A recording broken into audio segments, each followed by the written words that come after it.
বিদ্যালয়ৰ আজি বিজ্ঞান শাখাৰ আমি মুকলি কৰিলোঁ।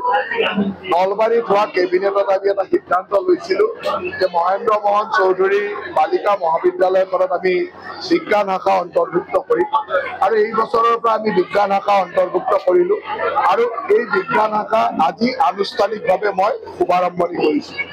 আৰু আজিৰে পৰা এই বছৰ আপোনালোকে জানি আনন্দিত হ'ব যে আমি শেষৰ ফালে এডমিশ্যন আৰম্ভ কৰা স্বত্তেও মাত্ৰ এটা এডমিশ্যনে সুবিধা পাইছিলোঁ, এটা এডমিশ্যনৰ ক্ষেত্ৰত, কাৰণ আগতে অনলাইন এডমিশ্যন হৈয়ে আছিল। তথাপিতো প্ৰথম বছৰতে 104 গৰাকী ছাত্ৰীয়ে বিজ্ঞান শাখাত নামভৰ্তি কৰিছে। গতিকে এইটো এটা আমাৰ কাৰণে ভাল খবৰ আৰু অহা আগন্তুক দিনবিলাকত যথেষ্ট ছাত্ৰ ছাত্ৰীৰ সংখ্যা বাঢ়িব বুলি মোৰ বিশ্বাস আছে। মই কলেজ কৰ্তৃপক্ষ আৰু শিক্ষাগুৰুসকলক ধন্যবাদ দিছোঁ যে তেওঁলোকে সুন্দৰভাৱে এই বিজ্ঞান শাখাটো চলাই দিয়ক। তাৰ লগে লগে আজি আমাৰ মুখ্যমন্ত্ৰীৰ নিযুত মাইনা আঁচনিৰ হোম ডিষ্ট্ৰিবিউশ্যনৰ প্ৰগ্ৰেম আছিল। মুখ্যমন্ত্ৰী ডাঙৰীয়াই গুৱাহাটী বিশ্ববিদ্যালয়ৰ পৰা ইয়াক সম্বোধন কৰিছিল। আমি সকলোকে ইয়াত তেওঁৰ সম্বোধন শুনিলোঁ। তাৰপিছত ইয়াত 1594 গৰাকী ছাত্ৰীক আজি আমি ইয়াত হোম ডিষ্ট্ৰিবিউশ্যন, গতিকে এটা ডাঙৰ সংখ্যা আৰু নলবাৰীত প্ৰায় 13,000 ছাত্ৰীয়ে এই নিযুত মাইনা আঁচনিৰ জৰিয়তে উপকৃত হ'ব। গতিকে আমি এই আঁচনিৰ ফৰ্মসমূহ আজি ডিষ্ট্ৰিবিউশ্যন কৰিছোঁ।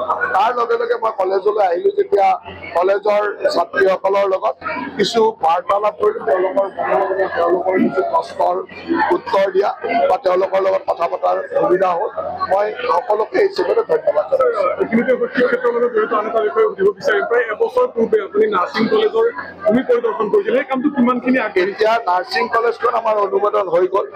ইয়াৰ যিটো বিত্তীয় ব্যৱস্থা আছিল সেইটো আমি ডোনাৰ মন্ত্ৰালয়লৈকে বা নেচিটছলৈকে গৈছিলে।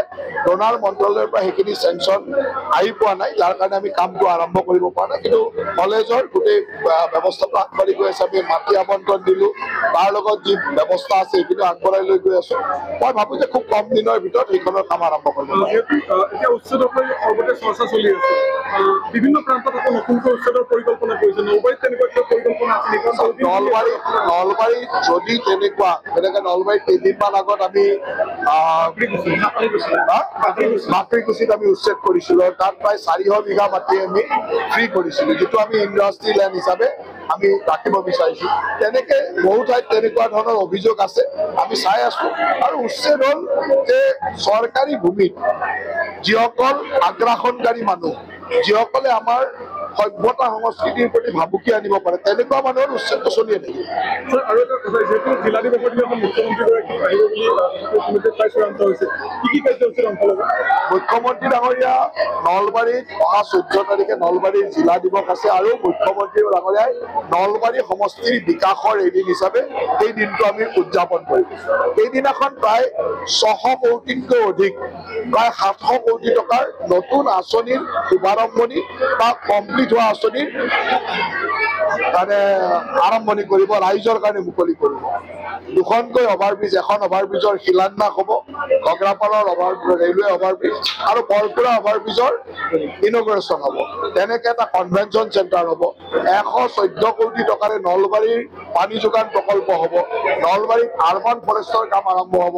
নলবাৰীত 4টাকৈ ইলেক্ট্ৰিচিটি ছাবষ্টেচনৰ শুভাৰম্ভণি হ'ব। ঠিক তেনেকে নলবাৰীৰ বহুত ৰাস্তা ঘাটৰ কাম একেলগে শিলান্যাস বা ৰাস্তা মুকলি হ'ব। এনেকে বহুকেইটা কামেই আমি কৰিম।